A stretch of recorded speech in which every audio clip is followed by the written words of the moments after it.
وآله وصحبه ومن والاه. Inshallah, with another hadith of Rasulullah sallallahu alayhi wasallam.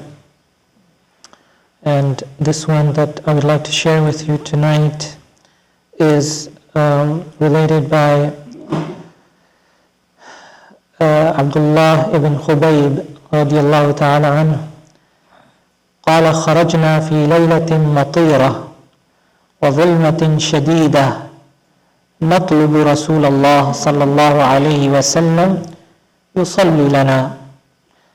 قال فأدركته فقال قل، فلم أقل شيئا، ثم قال قل، فلم أقل شيئا، قال قل، فقلت ما أقول؟ قال قل قل هو الله أحد والمعوذتين حين تمسي وتصبح 3 مرات تكفيك من كل شيء. This hadith is related by Imam Tirmidhi in his Jami' and Abu Dawood in his Sunan and others with a sound chain of narration, again on the authority of Abdullah ibn Khubayb, may Allah be pleased with him, who said that one night when it was raining and very, very dark.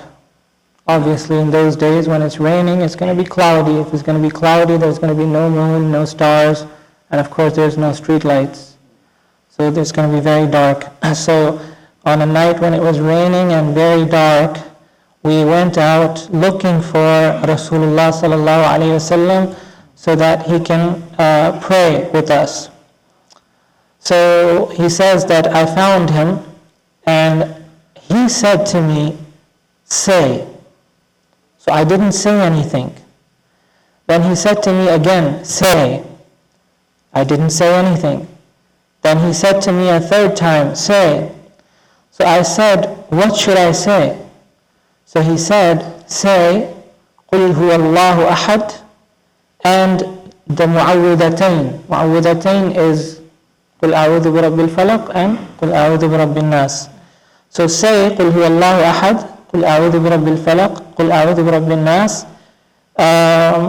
3 times in the morning and 3 times in the evening. And they will تَكْفِيكَ مِنْ كُلِّ شَيْءٍ, that they will suffice you against everything. They will be sufficient for you against everything. Why do I mention this hadith? We've been talking about these things that Rasulullah sallallahu alaihi wasallam used to do and say after his prayers. And there is a common misconception, that's why I mentioned this hadith, there's a common misconception that after Fajr and after Maghrib, we should say قُلْ هُوَ اللَّهُ أَحَدٌ, قُلْ أَعُوذُ بِرَبِّ الْفَلَقِ and قُلْ أَعُوذُ بِرَبِّ النَّاسِ 3 times. Has anybody seen that before? Anybody?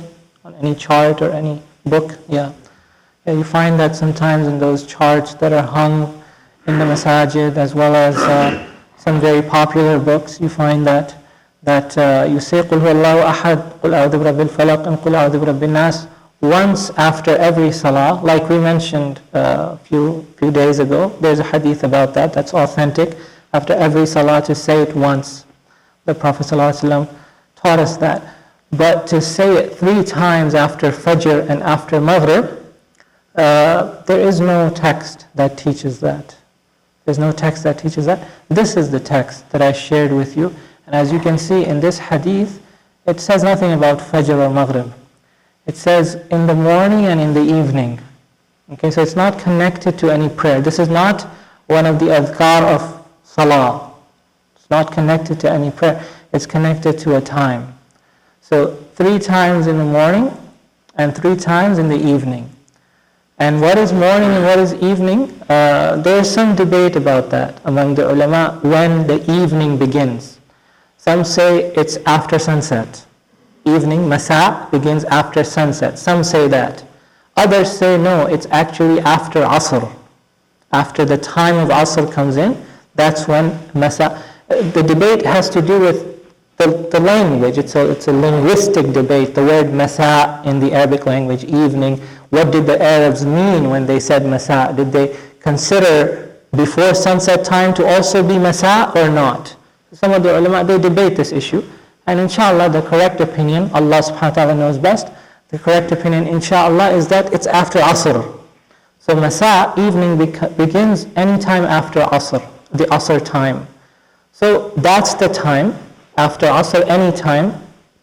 All after that, after Maghrib, after Isha, all of that is masa. So that's the time to say this 3 times. And then in the morning is after the break of dawn, after Fajr. Okay, so after Fajr, that's morning.